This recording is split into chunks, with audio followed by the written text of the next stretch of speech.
Good evening and welcome to tonight's special edition of Bibliotherapy Live here on Damien Barr's Salon.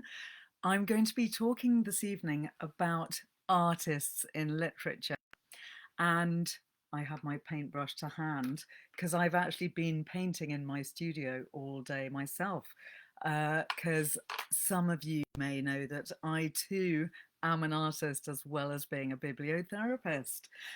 So it's a subject very close to my heart. For me, I think that the reason that I love artists in literature is because the artists that we meet in the pages of books are frequently responsible for creating artists in the real world. And I wonder if that's true of any of you. Are any of you artists because of books that you've read?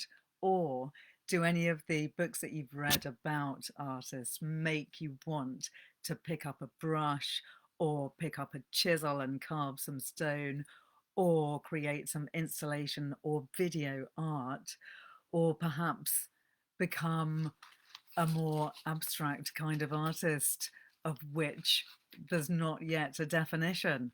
So do tell me if any of you have particular experiences of art that's inspired you in books. Damien, great to see you here this evening. I wonder if any of the books that you've read were responsible for making you want to start painting during lockdown. Do tell us if so. Also, artists that are in the pages of books remain forever in the realm of the imagination, and that's what makes them so compelling. The very fact that they're forever locked in our imagination means that we never quite see their art in reality. We see it in our own imaginations, in our own minds, and that's what makes it all the more brilliant and all the more wonderful to experience, particularly if you yourself have a creative bent. So for me, this artistic exploration all began with The Agony and the Ecstasy by Irving Stone, which is a book I wonder if many of you out there have read. It's one book that I read as a teenager, and it was very influential on me because it really did make me want to become an artist. It's all about the real artist Michelangelo, and Irving Stone completely absorbed himself in Michelangelo's work in order to immerse himself and understand exactly how the artist worked and what he did. Irving Stone actually commissioned all of Michelangelo's letters to be translated so that he would understand his art more fully. He also went and worked in a marble quarry for several years so that he could understand what it's like to be a carver of stone, even though he wasn't a particularly artistic man himself, but he understood the creative urge. So The Agony and the Ecstasy is one of the most intensely impassioned novels about being an artist that I've ever read, which does go very deeply into the real life of Michelangelo. I'm just getting a few answers to the question I asked about whether you've been inspired by reading any books about artists. And Damien says Siri Hustvedt is incredible on art and artists, which is incredibly true. What I Loved is one of my favourite novels about artists, although it is a sad book for anyone that knows it, in which a child dies halfway through the book. And so the book is very much about grief, but it's also absolutely brilliant about art, particularly in the modern New York art world. And that's one that does rather make you want to go and live in the rarefied existence of New York. Similarly to the book, oh, now I'm having a blank on the name of this book, Christadora, which is a fantastic novel which I read quite recently by Tim Murphy, which is also set in New York. And that's a book completely taking place in the New York art world. And it's very much about AIDS and the effect of AIDS on the artistic population during the time of that pandemic. And that's a book that also really makes you want to go and create art, ideally living in an incredibly cool and funky flat in the middle of Manhattan. But let's go back to the world of Florence and Michelangelo, where I was talking about the Agony and the Ecstasy, which is a book that really takes you on a bit of a roller coaster of Michelangelo's life. We go through his family issues, his rivalries, the wonderful Lorenzo de Medici, and the appalling popes, patrons, loyal and treacherous friends. But above all, it's all about his passion for his art. We see a portrait in this book of Michelangelo as being cranky, hot-tempered, demanding, willful and opinionated, as well as humble about his art, generous and determined. Jacqueline, great to see you coming, watching us from Maryland, USA. Lovely to have you here tonight. And great to see you, Colleen, on Instagram here, and the Scarlet Pimpernel has joined us. So it's lovely to see all of you here tonight. Do tell us if there's any particular books that you've loved in which artists have starred heavily, whether they're real or fictional. So I've been talking about Michelangelo in The Agony and the Ecstasy, which is a really extraordinary novel, which I hope, if you haven't read, that you would read and tell me what you think. It does have some slightly entertaining passages, and some would say that it might be a book better to read as a teenager, which is when I read it, because he does, Irving Stone, talk very much about Michelangelo as the idealized artist, a creation who's simultaneously a godlike creator. Early in the novel, Michelangelo refers to God as the first sculptor and as the supreme carver. Later, he refers to artists as a species apart who will talk to God. To draw is to be like God, he says. And he claims elsewhere that sculpture is my faith. As he gazes at his Sistine Chapel, Michelangelo recalls Genesis, and Stone has him saying that what he sees that he has made is very good, very much like God claims that his creation is very good in Genesis.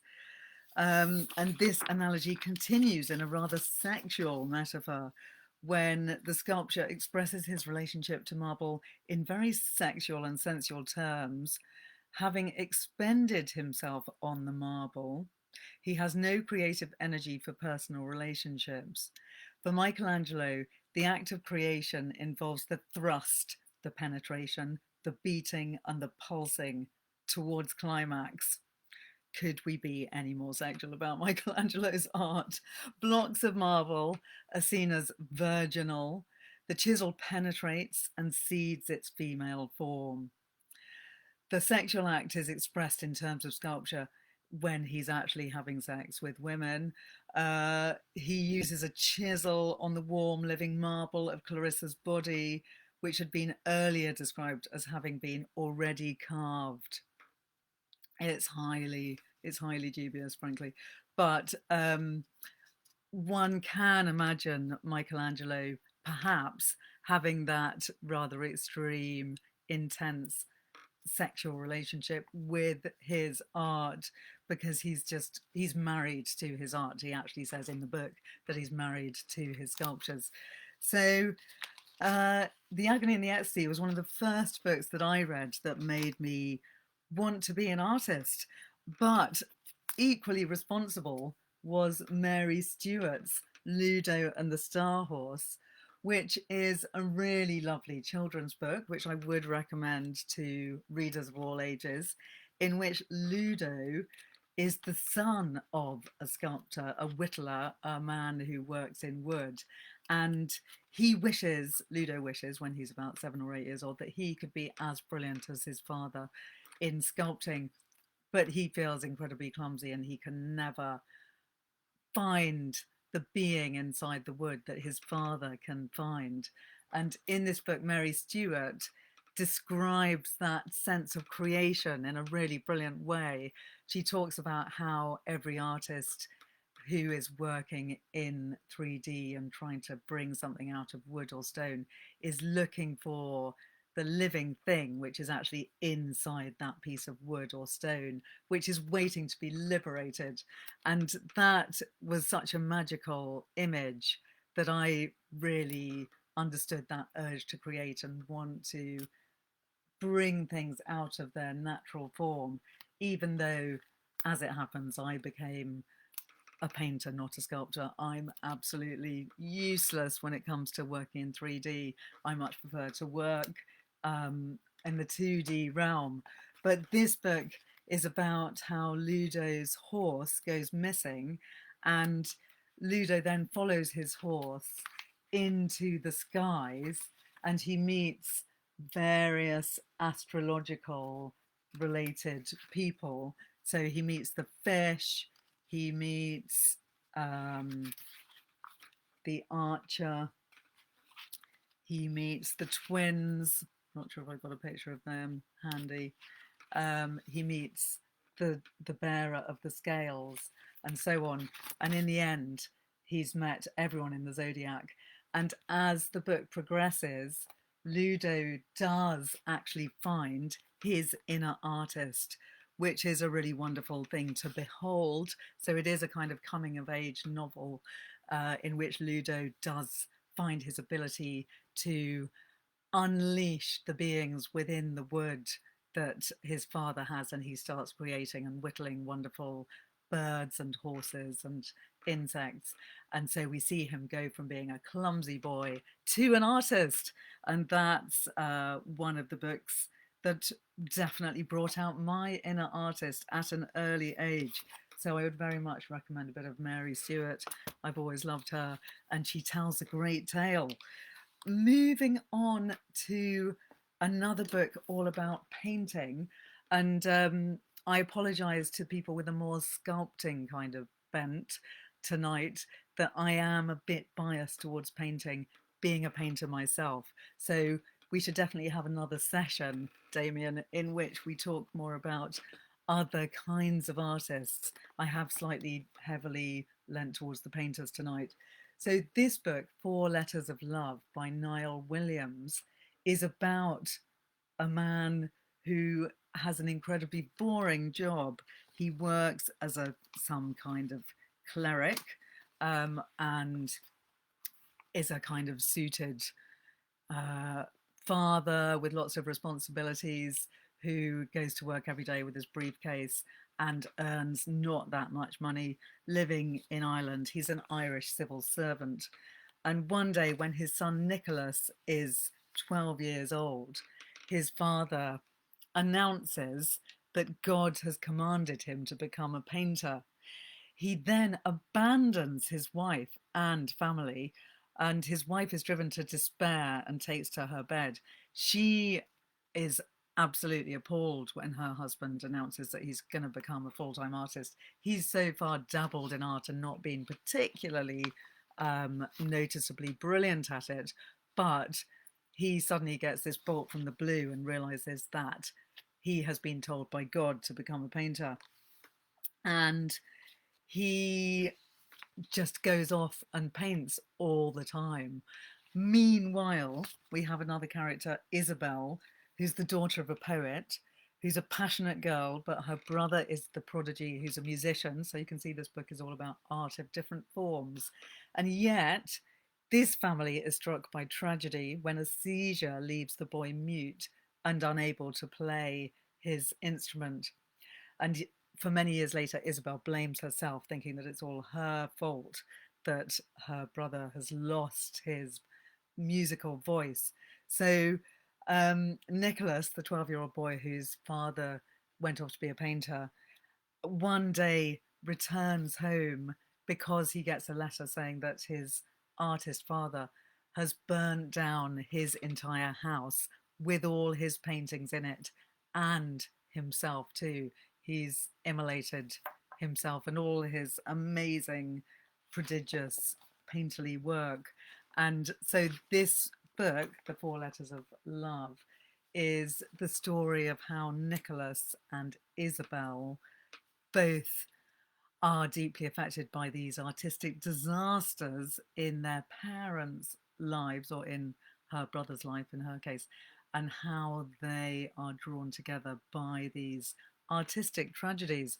But this book is one of the books that most brilliantly, I think, captures the love of paint and the love of painting, and really makes you want to get your brushes out. So I'm just going to read you a little bit about Nicholas's father painting. When my father painted, the world beyond his view vanished into nothing.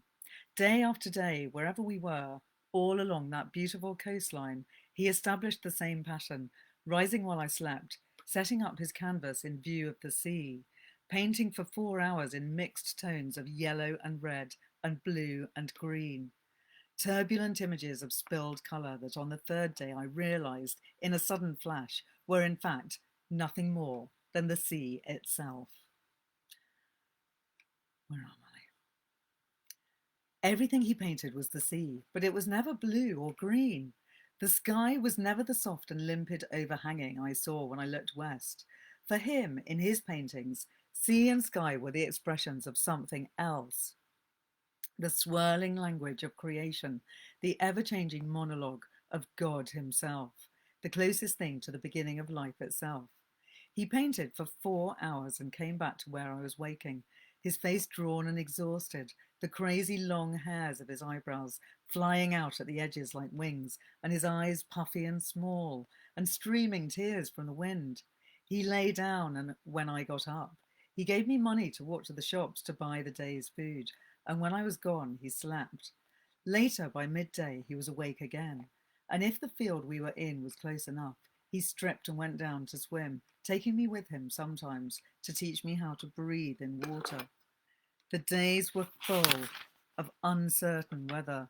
Rain kept threatening but never falling, holding off in huge pale continents of cloud, slow-moving shapes that above my lying down head joined one onto the next, sliding together all afternoon until the sky itself was one immensity of whiteness, and the fragments of blue were tiny gaps, unreachable and high as heaven. You can see that Niall Williams is a painter of words, and he is someone that makes you want to express the beauty and wonder of nature with a paintbrush, or indeed with music, because he also writes really beautifully about music. And this book, Four Letters of Love, is a great favourite of mine, all about the amazing wonder of painting, although it is a tortured artist that he's talking about, as is evident by the fact that the artist kills himself during the book. That's not giving too much away because it actually comes out quite early on. A more positive, in a way, read about an artist is this fabulous memoir about Joanna Morehead discovering her aunt, Leonora Carrington. And this is a really fantastic read, only recently published, 2017, about the incredible artist Leonora Carrington, who was a surrealist who deserves to be much better known. And actually in Mexico, where she lived much of her life, she is considered one of the great artists of that country. And there are statues put up to her. There are paintings of hers all over the place. And there are sculptures that she created herself going down the streets of Mexico City. She's a painter who I've always very much admired. And she's also a writer who has written very interesting, quite dark and very surreal stories. Her most famous novel is The Hearing Trumpet, which is all about people living in an old people's home a bunch of octogenarians having a completely surreal and mad life. It's very funny, it's very energetic, and it's also quite dark. And it is a really great, fun novel. But this lovely memoir by Joanna Morehead is inspired by the fact that in 2006, Joanna discovered that her father's cousin, Prim, who had disappeared many decades earlier and who was not really spoken of in the family because she was considered a bit of a terrible reprobate, someone not to be mentioned because she'd done lots of terrible things to be swept under the carpet and forgotten in family law, was now a famous artist in Mexico. So Joanna, quite out of the blue, discovered that her aunt was the amazingly famous artist Leonora Carrington, who at the time was not actually particularly famous in the UK, but she was in Mexico. And Joanna had a bit of a bolt from the blue, realizing that this artist was someone in her family that she really wanted to meet and who was by then already in her 80s. So Joanna went off to Mexico to meet her and then spent the next 10 years talking to her in her rather eccentric and wonderful house in Mexico City, and found out all about her life, and then wrote this excellent memoir about that experience. She returned during that period 10 times until Leonora's death in 2011, sometimes staying for months at a time, and also travelling around Britain and Europe to find out the loose ends of Leonora's life. And Leonora did have a really fascinating life. She was born in 1917, died 2011. She was an artist and an author, one of the leading painters of the Surrealist movement. And she was born in Lancashire to a very wealthy textile merchant family, but she completely rejected the wealth of her family and decided that she wanted to become a painter and have nothing to do with her very old-fashioned and backward-looking family. So she did come out I mean, not as gay. She was actually heterosexual, and she consorted with Max Ernst, the very famous surreal artist. When I say she came out, I mean in the sense of coming out into society when she would have had to dress up in a ball gown, and her parents would have tried to effectively sell her off to the highest bidder to get married to someone of a suitable position in society. And Leonora absolutely hated that, describing it as a meat market. And off she went instead to Paris to meet all the surrealist artists such as Max Ernst and Duchamp. And she became immediately a highly sought after, admired, and respected artist. And she realized that in order to keep her integrity, she had to be very careful about who she stayed with in terms of men. So Max Ernst, she did fall in love with, and they had a very passionate affair, but it went quite horribly wrong quite quickly because Max Ernst was put into prison because it was the Second World War and the Nazis were coming into power, and Max Ernst was seen as a threat. So they had a sojourn in Cornwall, which was pretty fantastic. And there's some amazing photos in this book of them sunbathing, Leonora topless in Cornwall. And they had quite a wild old time in the middle of nowhere. Then they ended up, I can show you a couple of photos here. You get a bit of a glimpse there of the crazy times that they're having. There's Max Ernst, quite a handsome fellow, I have to say. He was 25 years older than her, which she really didn't have a problem with. Damien saying, I prefer Carrington's paintings to her writings. I have to agree with you, Damien. Her writing is pretty mad and a bit overblown and slightly, at times, a little bit too much. Whereas her paintings, I do think, are really beautifully executed, and they are very much touching on the subconscious in a very inspiring way. And actually, I feel, looking at her surreal paintings, it really makes me want to paint in a surreal way, which is not my usual approach to painting. I'm more of an abstract artist, but I just love what she gets away with her amazing people depicted as birds and strange owl-like creatures. I'm just going to have to show you a couple more pictures while I'm talking about them, because they really are pretty fantastic. I think she used her writing almost more as a way of self-diagnosing and giving herself therapy. Here's a couple of examples of her very mysterious and wonderful and strange paintings. You can't see them all that well by my candlelight, but I think you do get the impression of how fantastic they are. Here we go. Look at those. Pretty gorgeous. So, Leonora Carrington, very inspiring, quite an insane and fascinating life. And you're right, Damien, her paintings are wildly undervalued.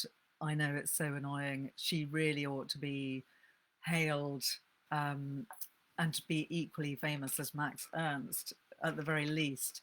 So let's all try and get her out there. I think there's possibly a rumour that there might be a film made about her. Let's hope there will be. Koki, if you're watching, now is the time to make that film. So Leonora Carrington, very inspiring, brilliant, and this is a great book to read all about her. It is the kind of book you'll find yourself thrusting onto your friends, and particularly young women, because she's so inspiring in terms of being someone that actually does her own thing. She refused to comply with the social mores of the time. She completely seized her own destiny and never did what she was told in any way, and ended up living a very long and happy life in Mexico, where she'd fled really to get away from what was expected of her in the UK. So well done, Leonora. Let's all be inspired by her.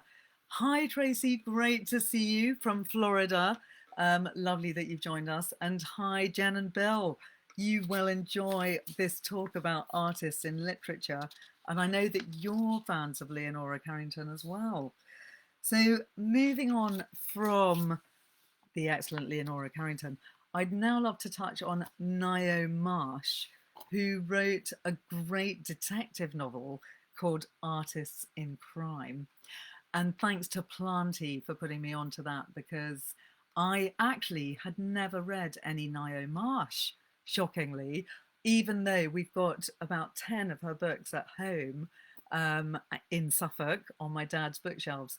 They're quite old, fusty looking versions of the books, which put me off, I have to admit. But I do remember my mum reading Niall Marsh and absolutely loving her. So Niall Marsh is a New Zealand writer who intriguingly was given the name Niall because apparently it's a common theme in New Zealand, or it was at the time, to give people who were born in New Zealand but who originally came from the UK a Maori name, and the name Niall, I think, means either one of two things. I think it might mean light on the water or little tree bug, both of which are rather lovely. And Nio is spelled Ngaio, which is quite an unusual spelling, and I always used to say Ngaio, which was clearly wrong. So the book which she wrote is one of about 10 detective novels that she wrote, which all have the same detective in them. And he's called Roderick Allen, or Alain, And he is a really great character. Damien, you obviously know her. Detective Queen, says Damien, and an award is given in her name each year to finest crime writer in New Zealand. Brilliant. Stella Duffy finished her last novel. Oh, fantastic. I'm definitely going to read that. Thanks, Damien. I feel ashamed not to have ever read any of her books up to now, but I'm really thrilled to have discovered her now. And by the way, they're all available on audio, and I actually loved listening to this book, Artists in Crime, as an audio version.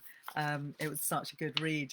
And it is one of those rather comforting detective novels in which a lot of the action takes place in fabulously aristocratic British houses where there are lots of servants floating around, bringing cups of tea, giving people vermouth and constant drinks, and all of the characters are excellently eccentric and artistic.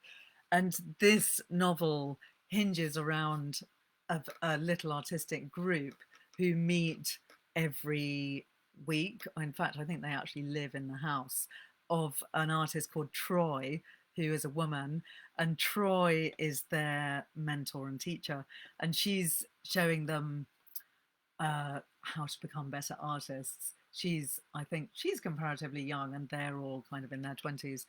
And there's a model in this novel who's incredibly beautiful, and she dies a hideous death quite early on in the book when she sits on a blade which has been put into the place where she's modeling. Quite hideous. And it's all very brilliantly described and plotted. I think Niall Marsh is a bit of a detective writing genius, as Damien was saying. Agatha Christie, Eat Your Heart Out, although obviously we love Agatha as well. And it's a book which has some brilliant villains. It takes you up lots of garden paths into different directions. We have a moment on a cruise ship, which is also really fun. And there's lots of great moments in the village. There's lots of ruts in tracks which have to be analysed. And then there's a mysterious substance which goes missing from the studio, and you never know what might be found in your box of brushes.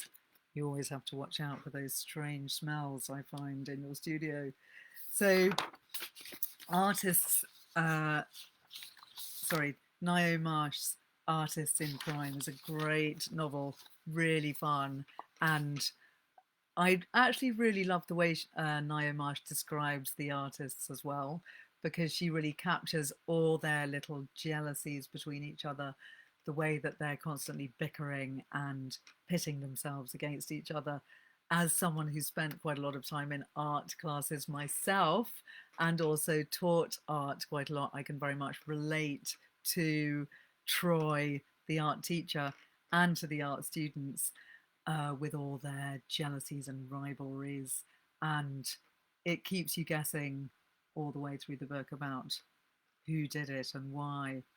So that's a great read about art as well, of a slightly different vein.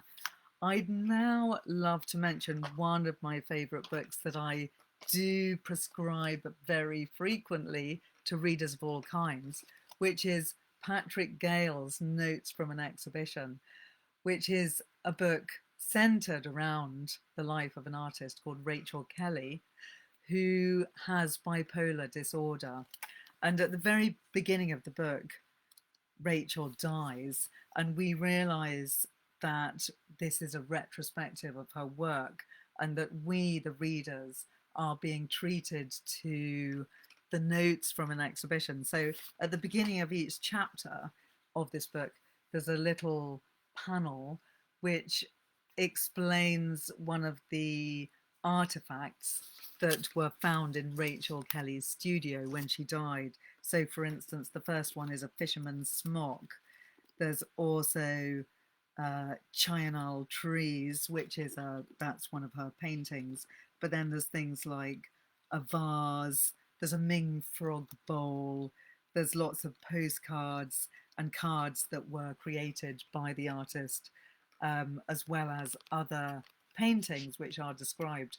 And in each of these panels at the beginning of the chapter, the artifact is described in a very dry style, as if it would be in an exhibition, in the way that when you go around the Tate Modern, for instance, you see the little explanations going with the artifacts, sculptures, painters, etc., paintings.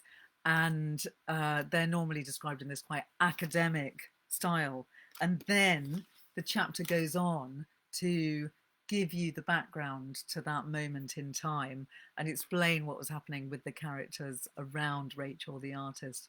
So Rachel Kelly is a very successful artist who has done very well, lives in Penzance, and she has 4 children. She's happily married, but she does have bipolar disorder and she manages it with medication, which she doesn't always want to take.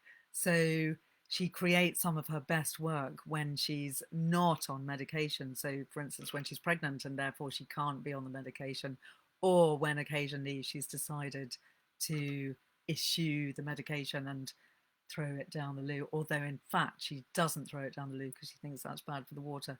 So she has a strange system of trying to get rid of it in the dustbin unnoticed. I'm going to read you a little bit from the very beginning of the book, because I think Patrick really brilliantly captures the creative urge of the artist in this novel. And there are some really wonderful passages in the book that make you want to get out there and capture things with a brush, a pencil, or perhaps with a chisel. Rachel was woken by a painting, or rather by the idea of one. Her first response on waking was anguish, such as one felt when torn from any dreaming rapture, and she shut her eyes again, breathing deeply in an effort to return to sleep at once and recapture the dream where she had left off. But she was awake and her brain was fizzing in a way that would have had Jack Trescothick testing her blood and renewing her prescription had he known.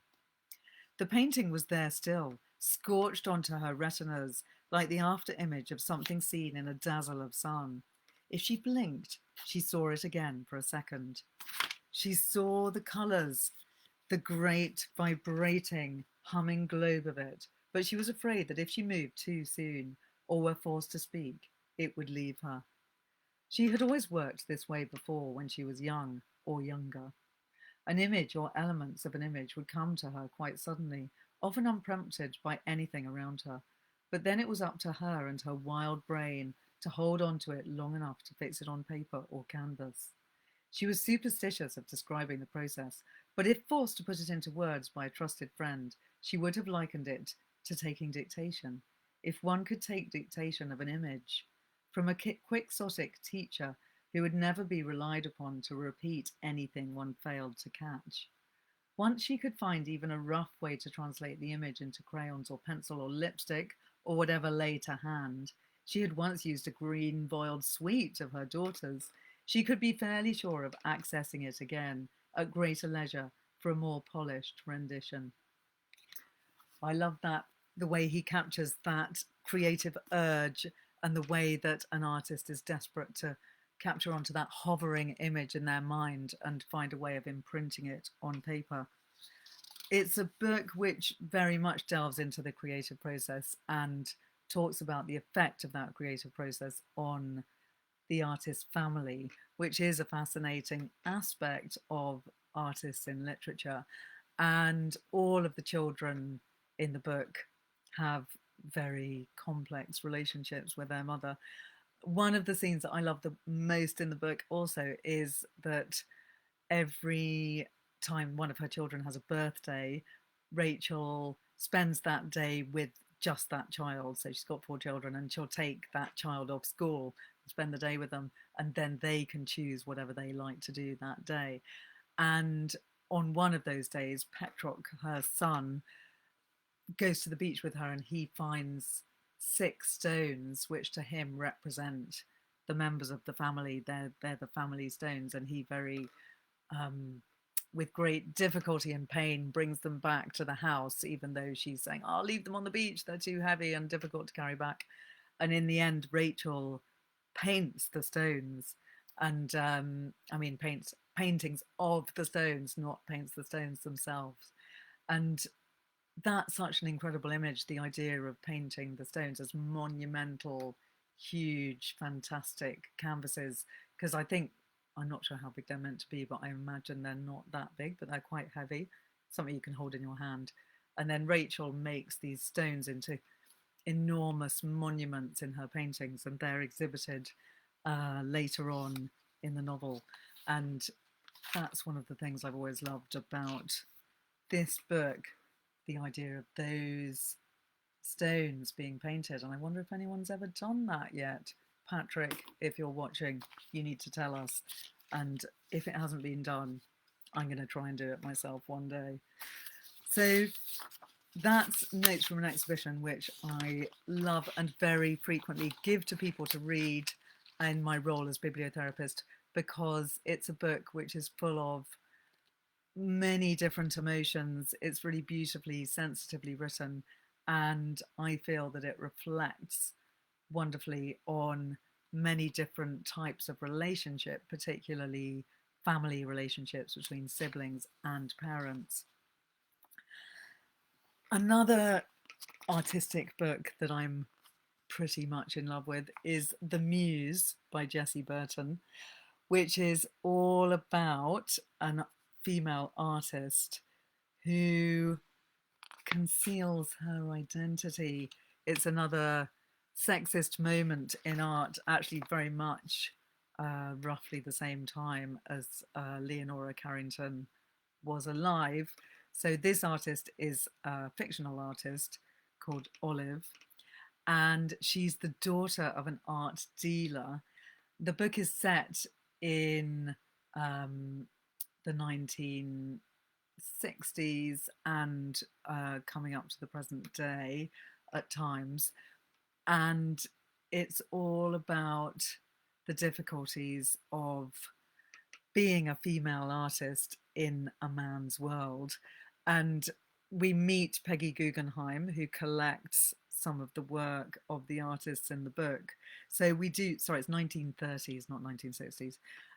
We go from the 30s to the 60s, and there's two different parallel stories going on. One of them tells the story of Odile Bastien, who is a Trinidadian emigre trying to make her way in London, who starts working at a prestigious institute of art called the Skelton Institute, and she discovers a painting which is rumoured to be the work of the very famous and brilliant Isaac Robles, who is a fictional artist of immense talent and vision, who died in mysterious circumstances.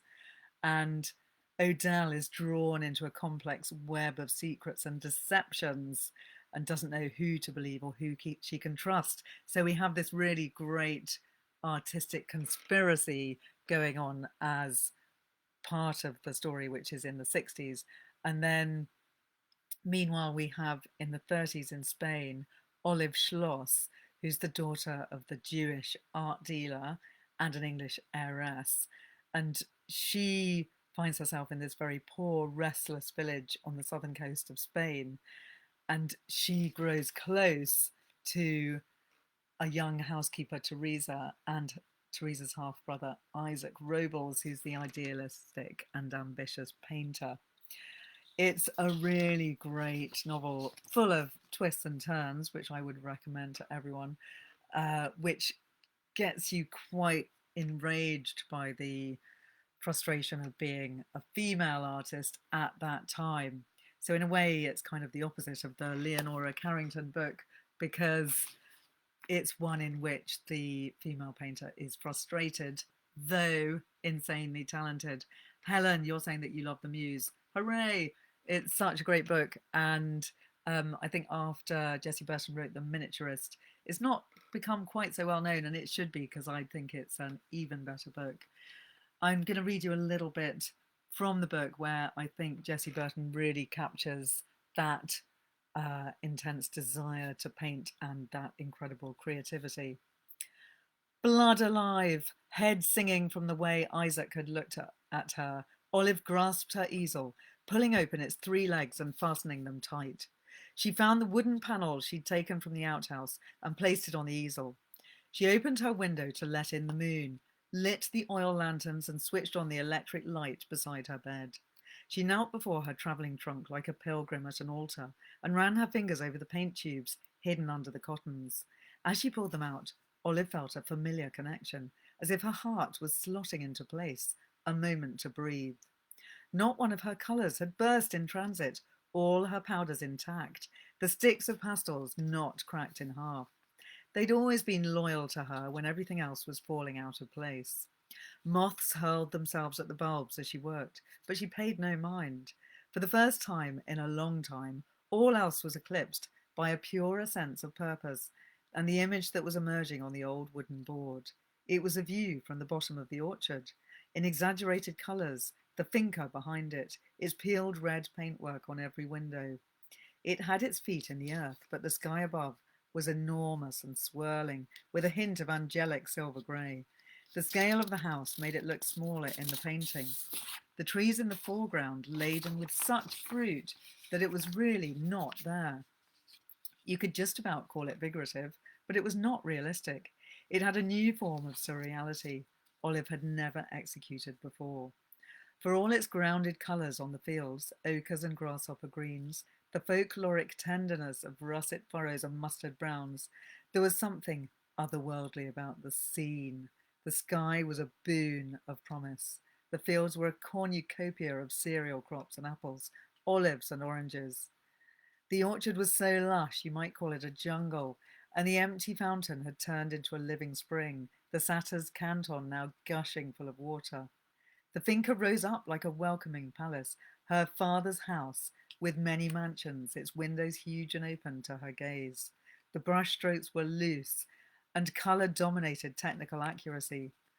Olive fell asleep beside it at 4 in the morning. The next day she stood before the painting as the sun cracked low along the sky beyond her window. She never knew she was capable of such work. She'd made, for the first time, a picture of such movement and excess and fecundity that she felt almost shocked. It was a stubborn ideal, a paradise on earth. And the irony was it had only come from this place, this lonely part of Spain to which her parents had dragged her. So that's a description of a painting that you so want to see that painting. And I was trying to think which artist it might be like. Possibly Miro, possibly Paul Klee, maybe some of the Impressionists, but a bit more surreal. Chagall, I think it's quite like Chagall, possibly. We need to ask Jessie Burton who she was thinking of when she wrote that wonderful passage. But that is a book that completely makes you fall in love with art and painting.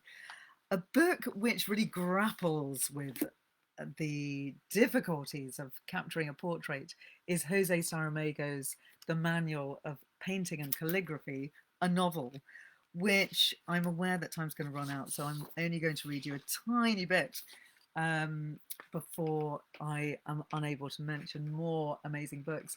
But this is in Saramago's typical style, not a lot of punctuation. It does have paragraphs, which Saramago doesn't necessarily always love to do, translated from the Portuguese. But it's quite a kind of flowing sense of prose that you dive into, and it keeps you on this wave of words for a couple of 100 pages. But this is another great book by Saramago, and I'll just read you a little bit about an artist grappling with his art. My clients appreciate me as a painter, no one else. The critics used to say, during the brief period many years ago when they still discussed my work, that I'm at least 50 years behind the times, which strictly speaking means that I am in that larval state between conception and birth. a fragile and precarious human hypothesis, a bitter and ironic interrogation as to what awaits me, unborn. I've sometimes paused to reflect on this situation, which, transitory for most people, has become definitive in my case. And to my surprise, I find it painful yet stimulating and agreeable.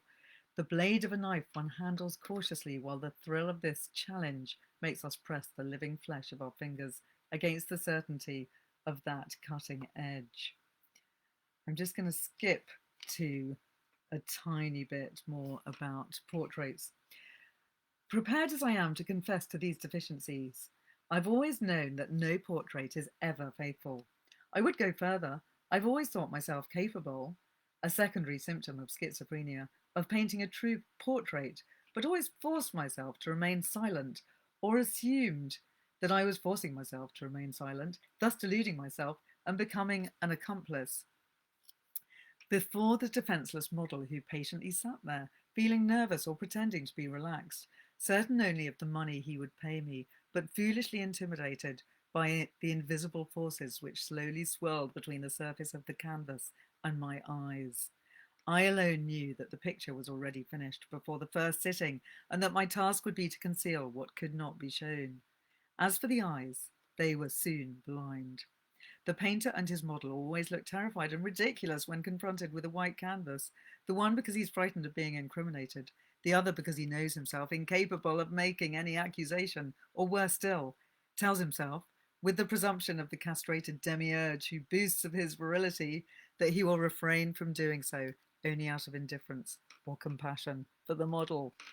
So that's a book not to read if you're trying to paint portraits yourself. It's a book in which the artist slowly begins to realize that he would rather paint a portrait with words rather than with paint. But it is a really fascinating description and exploration of painting and portraiture. I'm just going to quickly mention this gorgeous book, Secrecy by Rupert Thompson. Look at that lovely cover, which is set in 1691 during the time of the Medicis. And it's about an artist called Zumbo who works in wax. And he is obsessed with anatomical perfection. And he tries to create exact replicas of corpses and the insides of dead people. It's a very mysterious, brilliant, wonderful, and shady book in which quite a lot of nefarious practices occur. Set in Florence, where the houses are teetering towards each other to such an extent that you can walk from one roof to another. It's very beautifully written and very mysterious and wonderful.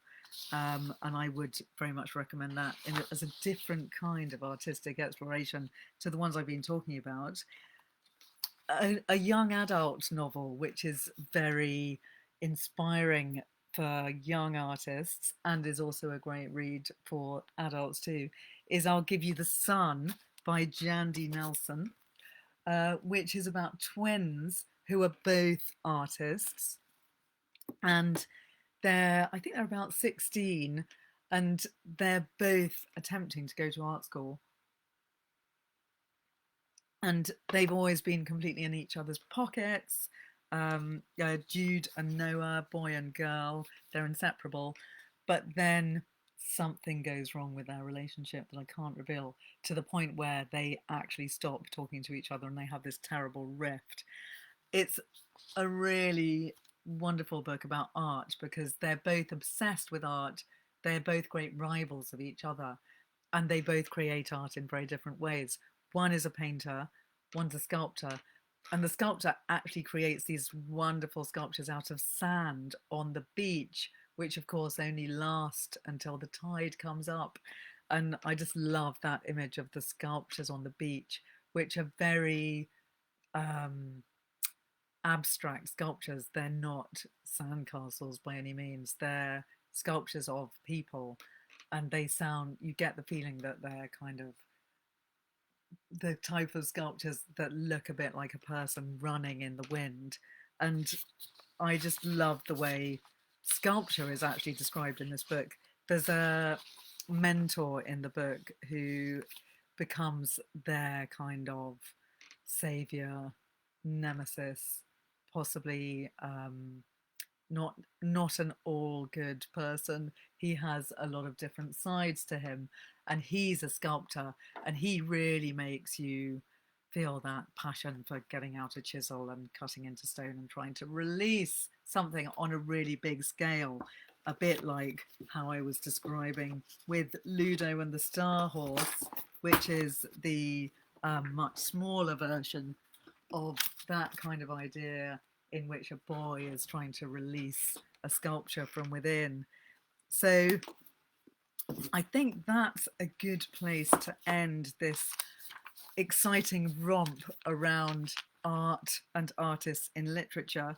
I do feel I have been very heavily weighted towards painting because that is my passion.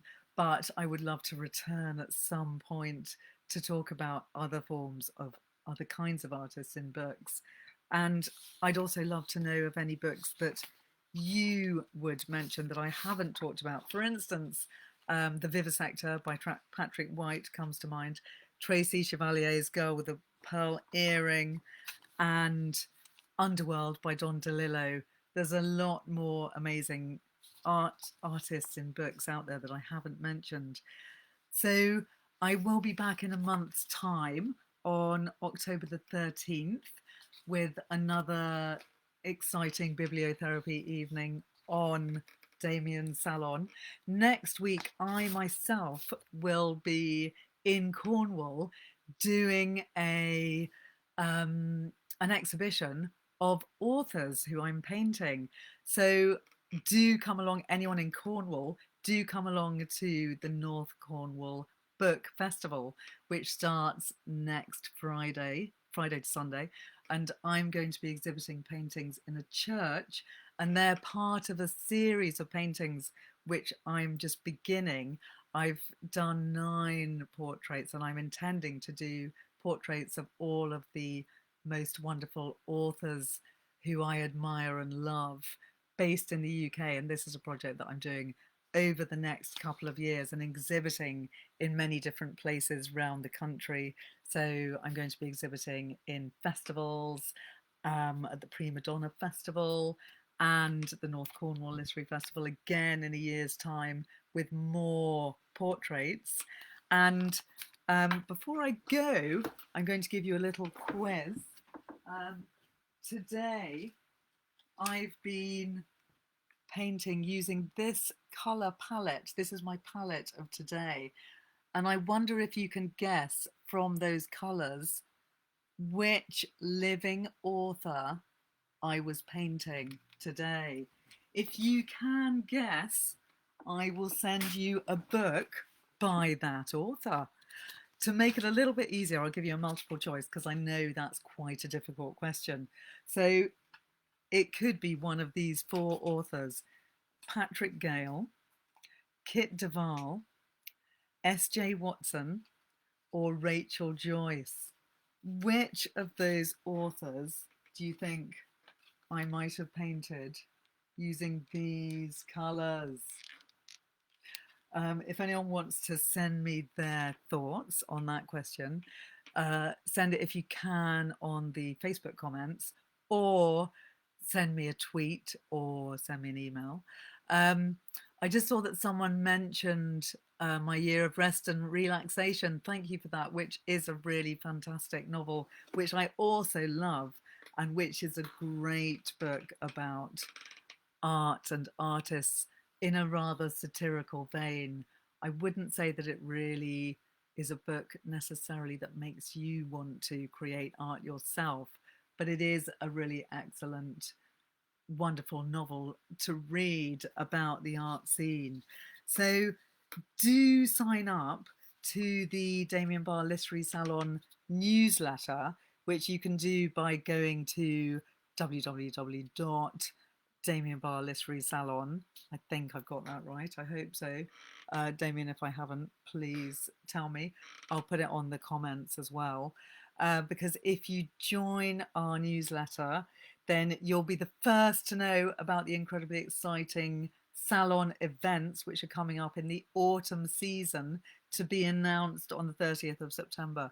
So join that newsletter, and then you'll also get a chance to be the first to sign up to any ticketed events.